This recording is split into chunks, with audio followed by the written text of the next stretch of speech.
মেয়েরা তার স্বামীর ভাগ কাউকে দিতে চান না। আলভির স্ত্রী নিজেকে শেষ করে দিয়েছেন।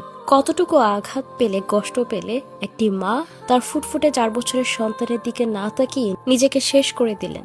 এ প্রশ্ন সবার।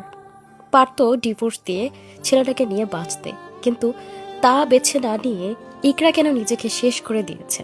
তাহলে কি বেঁচে থাকার থেকেও নিজেকে শেষ করে দেওয়াটাই বেশি শান্তির ছিল তার কাছে? তার নিজেকে শেষ করে দেওয়ার পিছনে কি কারণ ছিল জানালেন তার এক বান্ধবী। হ্যাঁ দর্শক, ছোট পর্দার অভিনেতা জাহের আলভির স্ত্রী ইবনাত খান ইকরা মারা গেছেন। ইন্না লিল্লাহি ওয়া ইন্না ইলাইহি রাজিউন। প্রাথমিক তদন্তে পুলিশ ধারণা করছেন ইকরা নিজেকে শেষ করে দিয়েছেন। শনিবার 28 ফেব্রুয়ারি দুপুর 11:15টার দিকে রাজধানী মিরপুর DOHS এলাকার একটি বাসায় এই ঘটনা ঘটে। এই ঘটনার সময় জাহের আলভি নেপালে শুটিংয়ে ছিলেন। তার মৃত্যুর খবরে শোকের ছায়া নেমেছে সবুজ অঙ্গনে, এমনকি সোশ্যাল মিডিয়ায় সবাই এই নিয়েই কথা বলছে। এদিকে ইবনাত খান ইকরার মৃত্যুর কারণ জানিয়ে ফেসবুকে এক দীর্ঘ স্ট্যাটাস দেন তার বান্ধবী নীলুফা ইয়াসমিন। তিনি বলেন, ইকরা আমার ইউনিভার্সিটি লাইফের ফার্স্ট ফ্রেন্ড। ও আমার ক্লাসমেট ছিল। ও আর আমার একই দিনে ক্লাস শুরু হয়। প্রথম দিনে আমি ওর সাথে বসেছিলাম ক্লাসে। ওর বাসা ছিল মোহাম্মদপুর আর আমি থাকতাম ফার্ম গেটে। আসাদ গেট থেকে দুজন একসাথে ক্যাম্পাসের বাসে যাওয়া আসা করতাম। আমার বাসে উঠলে মাথা ঘুরাতো, এজন্য ইকরার কাঁধে মাথা রেখে ঘুমিয়ে থাকতাম সারা রাস্তা। তারপর ইকরা, স্বর্ণা আর আমার ফ্রেন্ডশিপ শুরু হয়। আমরা তিনজন একসাথে বসতাম অলওয়েজ। সবাই আমাদের নিয়ে হাসাহাসি করত, আমাদের খ্যাপাতো 3 বেস্ট ফ্রেন্ড বলে।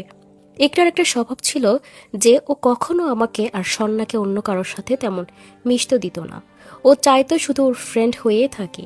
এই একটা কারণে ইউনিভার্সিটির মাঝামাঝিতে গিয়ে ইকরা আমার সাথে না থাকলেও আমাদের আর তেমন স্ট্রং ফ্রেন্ডশিপ গড়ে ওঠেনি ক্লাসে কারোর সাথে। ইকরার মোহাম্মদপুরের বাসা আমি আর স্বর্ণা গিয়ে থেকেছি।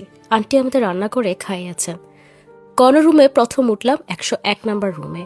স্বর্ণা ছিল 102 নম্বর রুমে। তখন ইমু ছিল আমার বেডমেট।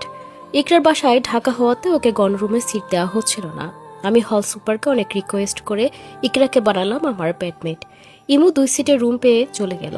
এরপর আমরা 201 নম্বর গণরুমে চলে গেলাম। পাশাপাশি বেডে একটাতে থাকতাম আমি আর আরেকটাতে ইকরা। আরেক বেডে থাকতো স্বর্ণা আর সানিয়া। ইকরা ছিল খুব ডিয়ারিং একটা মেয়ে। আমি বা স্বর্ণা যা করতে পারতাম না, দুম করে ইকরা সেটা করে ফেলতো।